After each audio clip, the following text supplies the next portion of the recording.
is estimated there are more than 90,000 Americans waiting for a kidney transplant. While there are many organizations aimed at supporting these patients, none are specifically dedicated to finding living donors for children. In today's HealthCast, medical specialist Christy Krueger shares the story of one South Florida father's fight to save his son and help others in the process.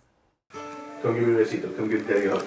It's a nightly routine for little JP Medina, undergoing 12 hours of dialysis to support his failing kidneys.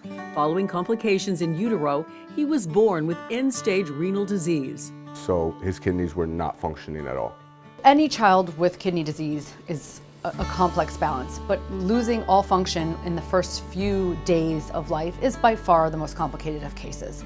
And that's because technology has not caught up to the pediatric world yet. Dr. Nicole Kristen, a pediatric nephrologist with Nicholas Children's Hospital, says JP's case was even more complicated by abdominal wall defects. They caused some of his internal organs to develop on the outside. And that actually hindered our ability to do peritoneal dialysis right off the bat. Ultimately, a kidney transplant was the only option for long-term survival. And from what I understand, the shelf life on a deceased donor kidney, maybe 10, 15 years. So he's so young, he would require potentially 3 kidneys.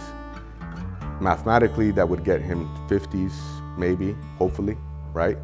And that's God willing he didn't reject any of those kidneys. That motivated John Paul to start a foundation this January called the Living Donor Project. We're going to start with JP, use him as a case study, and help the next child after that, and continue to roll over to the next child and so forth. John Paul hopes that through this Living Donor Project, JP will grow up knowing that what he went through helped change the lives of other children. With your HealthCast, I'm Christy Krueger.